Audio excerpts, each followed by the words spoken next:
Okay, so this will be number 2 of our mini-series in general equilibrium theory using the Edgeworth Box diagram. Okay, so I've already loaded the first one, and it's basically setting the scene, the assumptions, etc., etc. So this video will be a continuation of it, and we'll see how far we go.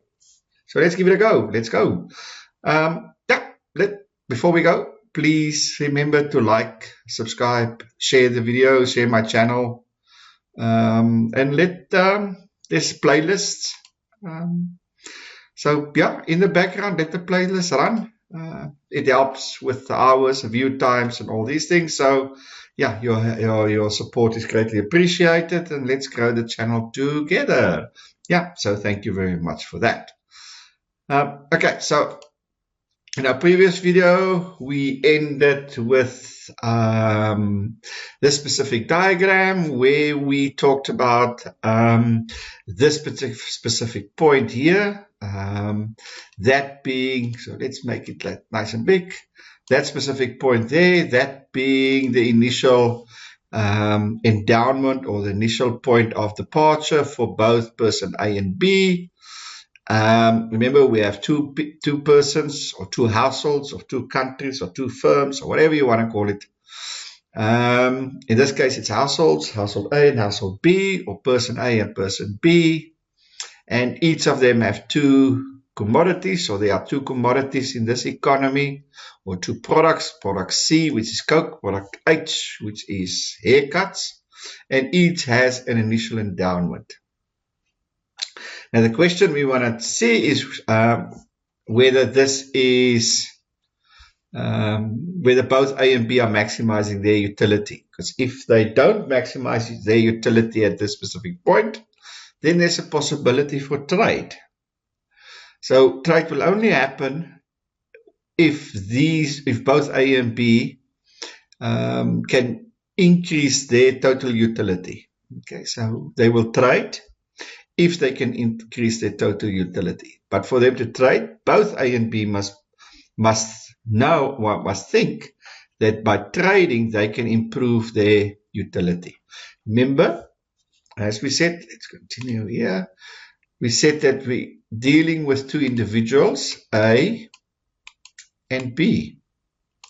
And each one of these two want to increase or want to maximize their total utility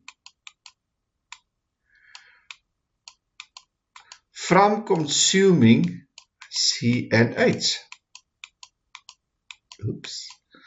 From consuming C and H. Okay. So both A and B want to maximize their utility from consuming C and H. Now, it could be that A has a preference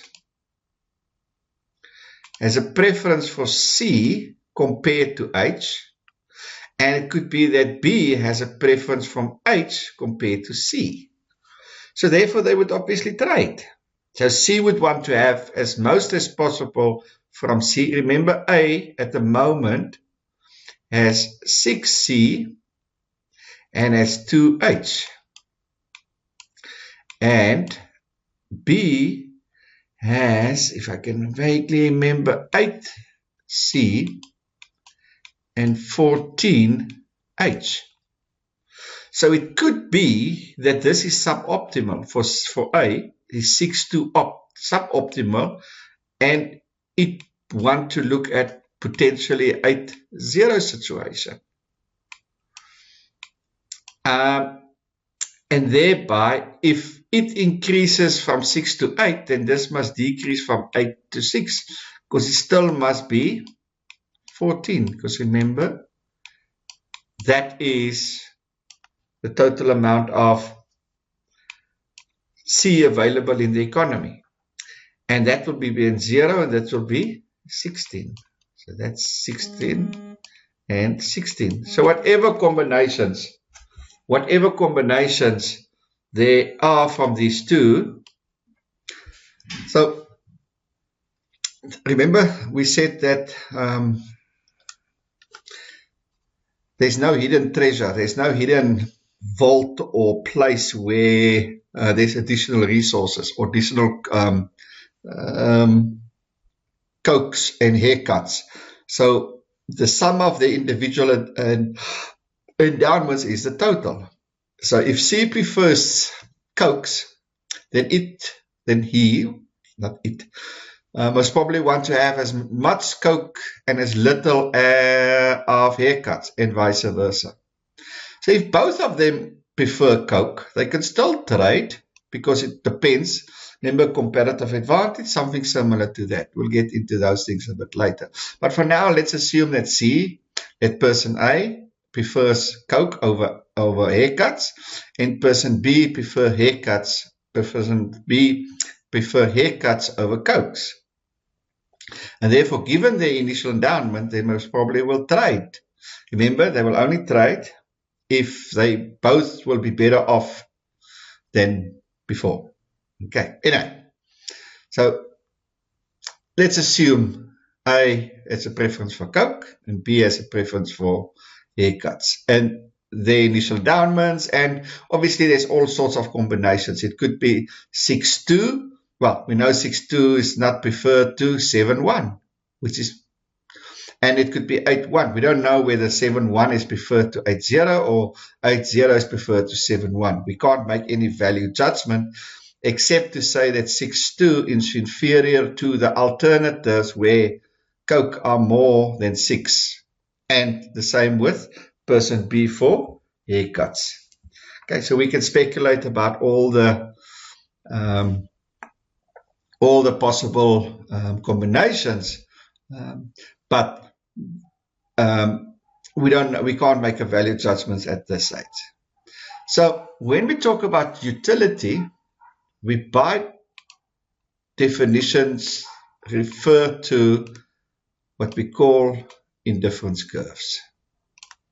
Okay, indifference curves. There's 3 indifference curves.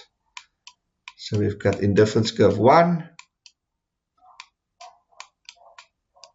indifference curve 2. Okay, so we're talking about indifference curves. Remember, if you know anything about indifference curve, A3 is preferred to A2, which is preferred to indifference curve 1. So the furthest possible indifference curve, this is product A. Well, the y-axis is coke, and the x-axis is haircuts, and that's 0. And so that would be the increase. So each of these represents the total utility. So total utility at 2, total utility, come on, total,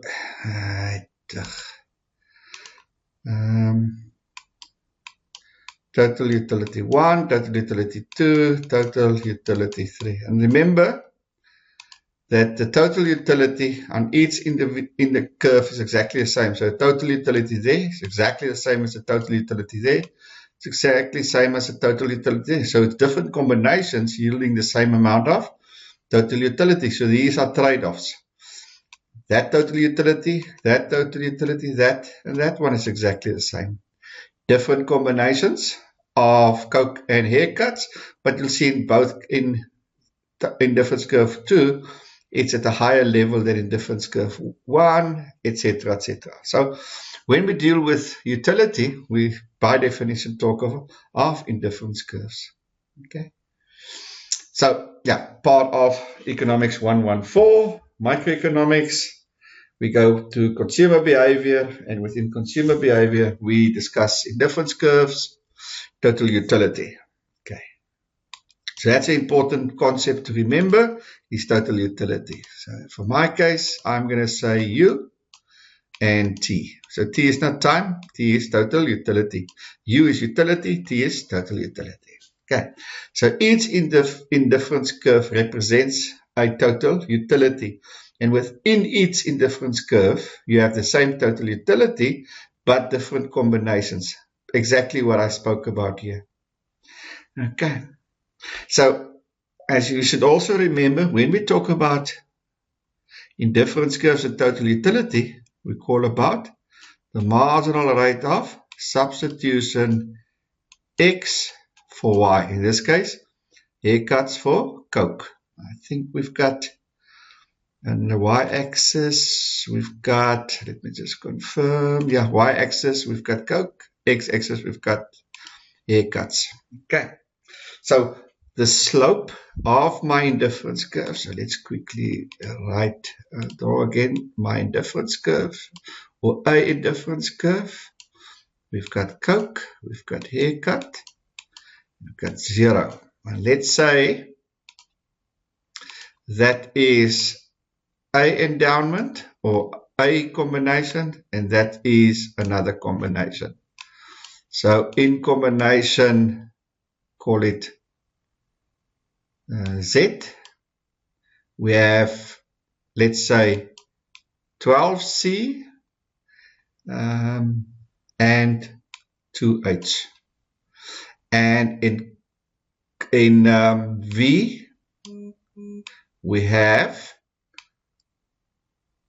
call it 4, sorry, 4 Cokes, and we have 8 haircuts. Okay. But they all give the same amount of total utility. So whether I have 12 and 2, or whether I have 4 or 8, they yield the same amount of utility. So it's different combinations, but yielding the same amount of utility or total utility. And the slope, okay, so now I need to see if I can draw this nicely. There we go. And there we go. So there's 2 slopes. So at point Z, you'll see the slope is quite steep.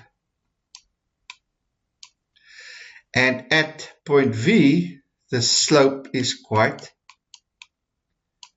flat. You can see that because the slope is a tangent to the indifference curve.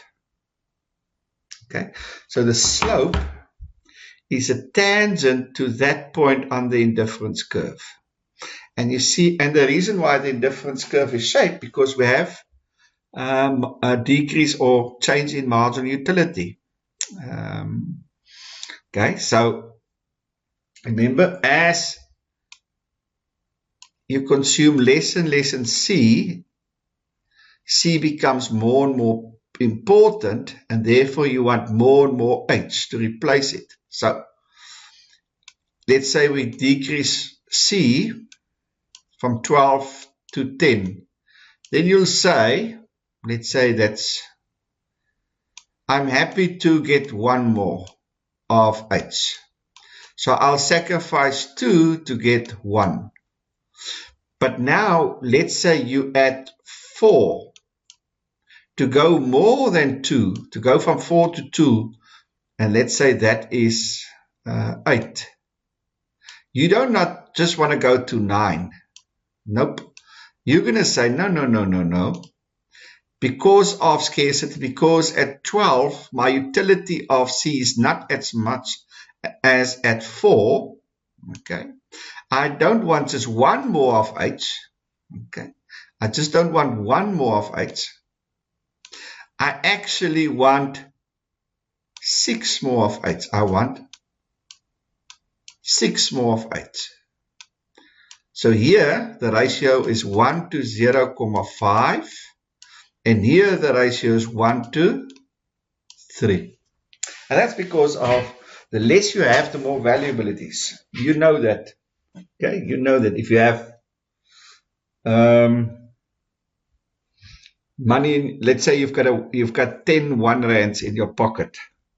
The first 1 rand you'll happily give away, forget about it. But the last 1 rand, you're going to be very, very careful about it because that's your last one. So remember, scarcity is value. So the less you have, The more scarce something becomes, the more value becomes. And therefore, its competitive price increases. So if you have a lot of it, its price is low. And as you have less and less, the price increases. Okay, because of scarcity. Scarcity is equal to value. Same concept with these. So when it's steep, okay, it implies that the change in C, remember the slope, so let's go back, the slope, okay, the slope of my marginal rate of substitution or the slope of my indifference curve. So the slope of my indifference curve, remember, is the marginal rate of substitution, x for y, is equal to the difference in y, or the change in y over the difference in x. So that's the slope. Okay. So at point C, at point Z, the y is much more than the x because it's steep. At point V, the y decreases and the x increases so that the gradient decreases. Okay. So at point Z, you have there's a big slope, meaning a big C for a small h. So lots of Coke for one haircut. Here, it is very little Coke for lots of haircut. Okay, so the numerator denominator changes. So as we move this way, my y decreases and my x increases. So that it goes from steep to flat. And if I go the opposite, then my y increases and my x decreases. And I hope you can see that. I hope that makes sense. Okay, so let's quickly go to, sorry, I need to save the whole time. Otherwise, what happens many times is that my PowerPoint bombs out, and then I have to restart all over, and that's the last thing that I want to do. So I keep on saving. So let me quickly. Okay, so let me quickly go for that again. There's my graph. There's my indifference curve. Okay, that's Coke. That's haircut. There's 0. Call it indifference curve 1. And that indifference curve has a total utility, or whatever the value is. And within this utility curve, there's different combinations of C and H. Different combinations of C and H. Okay. But each of these combinations yields the same amount of total utility. They yield exactly the same amount of total utility. You just derive it using different combinations. Whether it's 6 Cokes and 5 haircuts, or 20 haircuts and 8 Cokes, or whatever the case might be, you derive the same amount of satisfaction or the same amount of utility. And the slope, to measure this, we look at the slope of my indifference curve. And the slope of my indifference curve is called the marginal rate of substitution x for y. And that is derived by the difference in y over the difference in x. Now, you can see at that point, it's very steep, meaning high y, low x. At this point, it's very flat, meaning low y, high x. It's all in the mathematics. Okay, so that's important to understand, that we measure our slope of our indifference curve, meaning the rate at which I am prepared to substitute x for y, meaning exchange x for y, trade x for y, is determined by the slope of my indifference curve at my initial equilibrium. And that is derived from my slope of my indifference curve. Okay, so I hope that makes sense. Did I miss anything? No, I don't think so. I think that's all I want to cover with that. So if you're not sure, then just follow up on indifference curves and the marginal rate of substitution. Okay, because remember, my Edgeworth box diagram consists of indifference curves, because you have the two products or the two goods or the endowments on the y and x axis, which is exactly the same. Here you have endowment of C, you have endowment of H. And remember, you want to achieve the highest utility with your endowment. Okay, and I said the slope, meaning the rate at which you will exchange one good for another, is called the marginal rate of substitution. And the formula for the marginal rate of substitution is calculated the slope at that point, the tangent, and that is difference in y over difference in x, or in some books it's basically saying a change in y over a change in x. Now D and the triangle is exactly the same thing. It's partial derivative. Okay, so that's important. That's very, very important. Okay, is the marginal rate of substitution and what it means, how it's calculated, etc., etc. So that's very important. Take note of it. A second important concept that we're dealing with is this idea of total utility. Okay, total utility. Now, how do we a total utility and marginal utility? Okay, marginal utility. So remember, marginal utility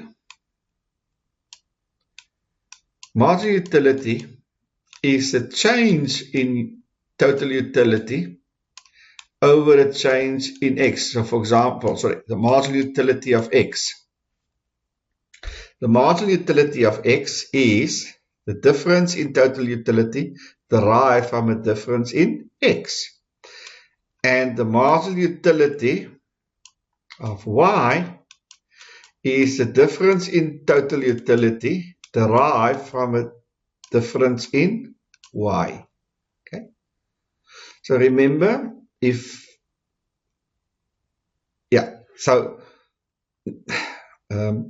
remember, this is by total utility.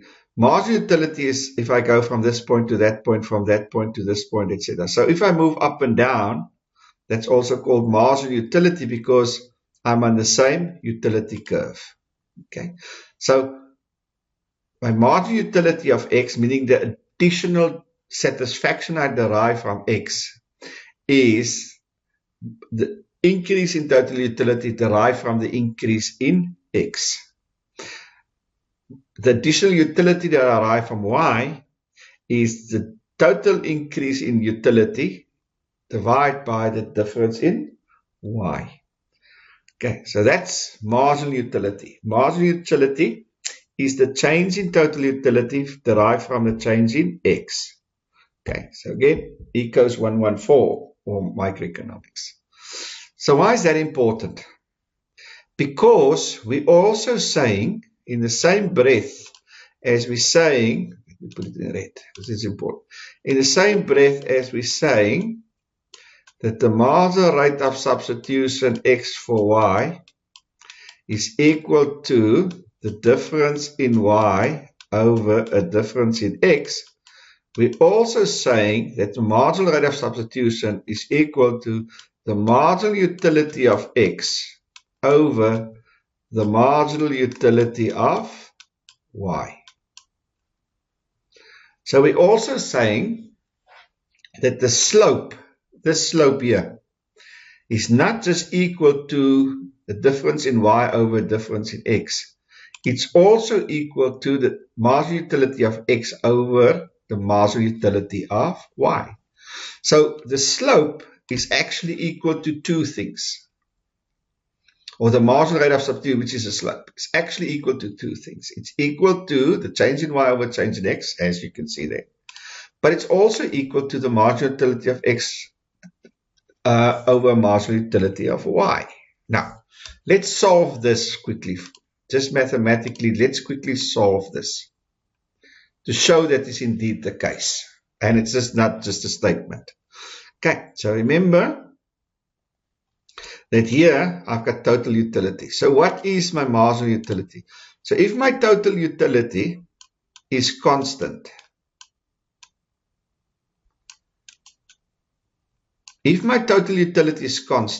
meaning let's say 10, then the change in total utility is equal to 0. So if my total utility is constant, when anything is constant, 10, 10, 10, 10, 10, it's constant, then the change in that thing is 0. 10 minus 10 is 0.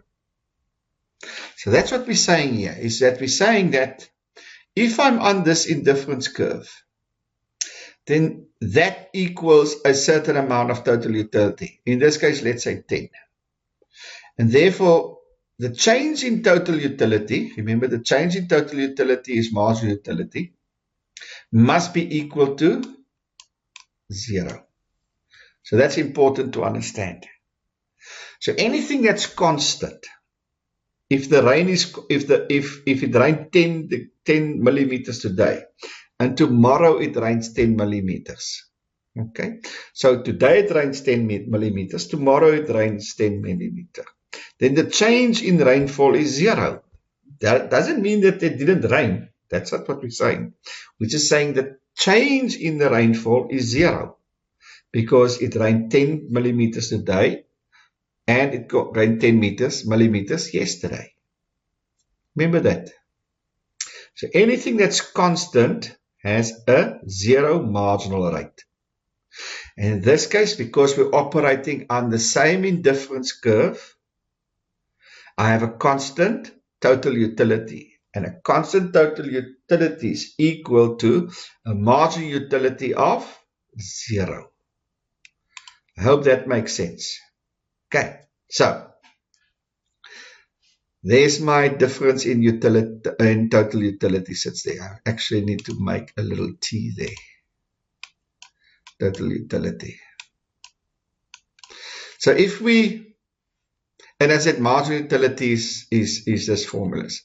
So we can restate this, that marginal utility of x times dx is equal to the difference in total utility.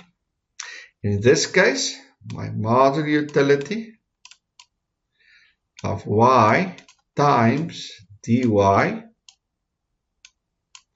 is equal to the difference in total utility. And we already know that that is 0 and that is 0 because d is marginal utility, change in utility. So therefore, marginal utility of x times dx, in this case, remember x is haircuts, is equal to 0. In this case also, my marginal utility of y times dy is equal to 0. And we've already said why why the difference in total utility is 0, because it's constant. And because we operate on the same indifference curve, we have to add these two things. So therefore, marginal utility of x times dx plus marginal utility of y times dy is equal to 0. We can set these two things, we can add them because they are on the same indifference curve, and the difference curve is the sum of the two. And therefore we can sum the two. Okay. So that's why we just add the two together, and they're 0. And we can now simplify this by saying that marginal utility of x times dx is equal to minus the marginal utility of y times dy. Okay, so I'm just moving all of this to the right hand side. And now the minus is just a slope. Okay, so I can ignore the minus sign because it's just a slope. So therefore, my marginal utility over x, I'm cross multiplying, over the marginal utility of y is equal to the difference in y over a difference in x. Oops, sorry, let me save there. That's not a nice little sign that. You see, there it goes. I hope I've saved it. It's going to go dead now. I think I've saved it. Let's hope so. Let's hope. Let's hope. Otherwise, I have to start all over. Yep, I've saved it. Okay, so now the problem is, let me delete it rather like that. And let me use blue as that. And there we go. Voila. There it is. So I've proven now with that maths and with the understanding that anything that's constant in total level has a zero marginal level. So if you understand that, and then we can do the maths. And that now proves that my marginal rate of substitution x for y is equal to the difference in y over a difference in x, which is also equal to my marginal utility of x over the marginal utility of y. And that's a very important equation, that. Okay, and that's a very, very important equation because what we're saying is, and this is the part that we're going to use in our Edgeworth Box diagram. We're going to use that formula. We're not going to use the difference in y or difference x. You can, but in most cases we're using that. So therefore, oops, there's the indifference curve of person A. And there is the indifference curve of person B. And it's Coke for haircut. And that's Coke for haircut, 0. This person will have a marginal rate of substitution. And this person will have a marginal rate of substitution. Okay, and so what we're saying is that if the marginal rate of,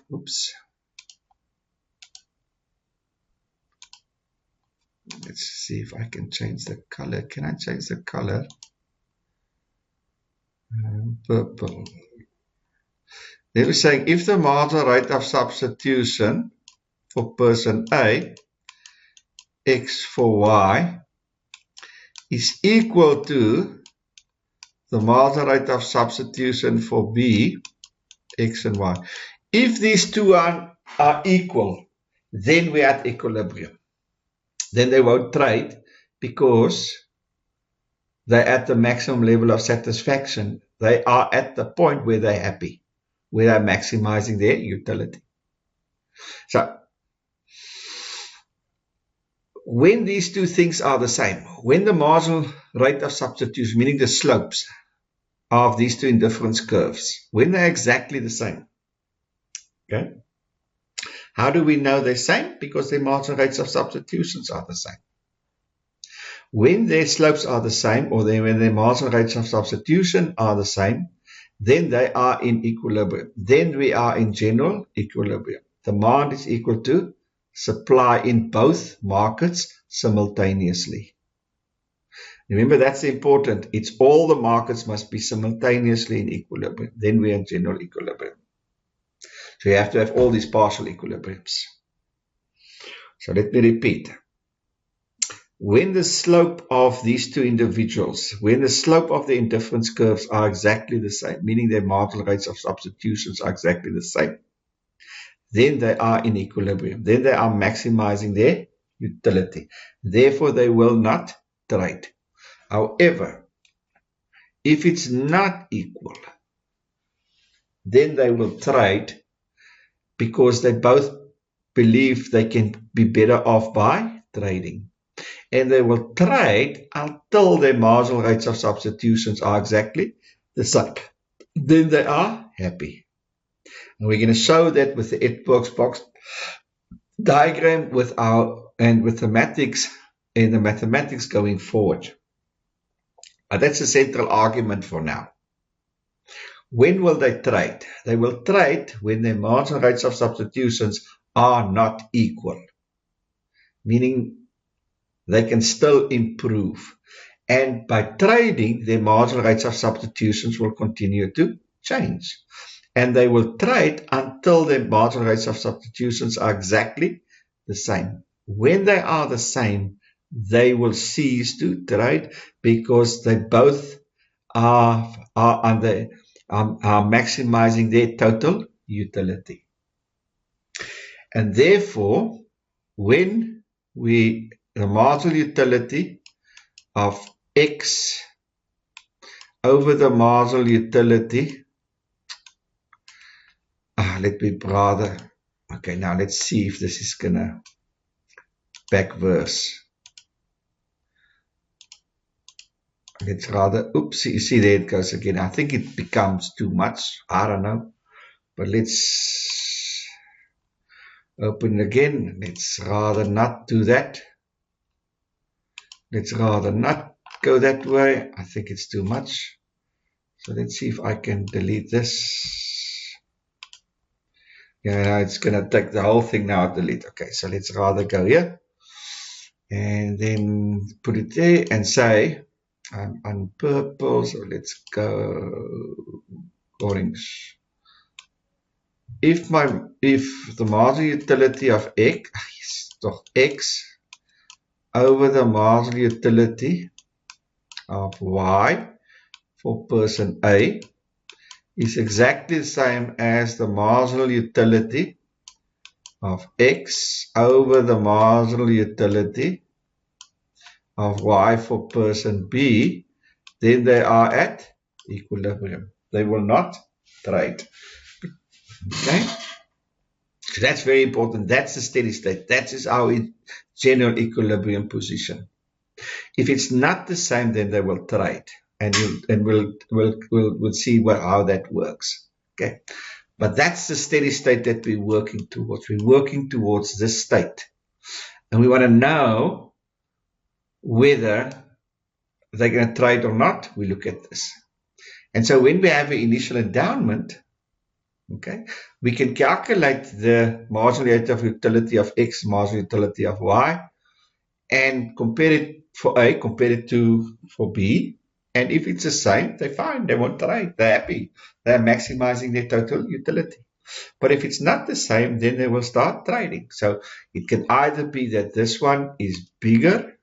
So it could be that the marginal utility of X over the marginal utility of Y is bigger for A than the marginal utility of X over the marginal utility of Y. So if this is bigger than this, then a couple of things can happen, should happen. Marginal utility of X must decrease, or the marginal utility of Y must increase. So if this happens, that becomes smaller until this point, or that must increase and this must decrease. You see? So the marginal utility of X must decrease. How do you decrease the marginal utility of X? You consume more of X, remember? the more you consume of something, the less value derived from that additional unit, meaning the marginal utility. So more decreases marginal utility, less increases marginal utility. So if I want to decrease marginal utility of X, so if I got the marginal utility of X, if I want to decrease it, then I must consume more of X. If I want to increase the marginal utility of X, then I must decrease the amount of X. Okay? I hope that makes sense. And we can go back to this equation, and we can plug the numbers in, and we can calculate it, and you'll see it's true. So therefore, if the marginal utility over the marginal utility, a marginal utility of X over the marginal utility of Y for A is bigger, let me save. You'll see what happens. If the marginal utility of X over the marginal utility of Y for A is bigger than the marginal utility of X over the marginal utility of Y for B, then 4 things needs to happen. 1 or 2 or 3 or all 4 things must happen. This person must consume more of X, consume less of Y, A. So A must increase its consumption of X, decrease its consumption of Y. So increase his consumption of X. What does that mean? If he consumes more of him, demands X. And if you consume less of something, you demand less of it. Or you supply it, you get rid of it. So let me put it that way again. So let's quickly have a look at it again. So this person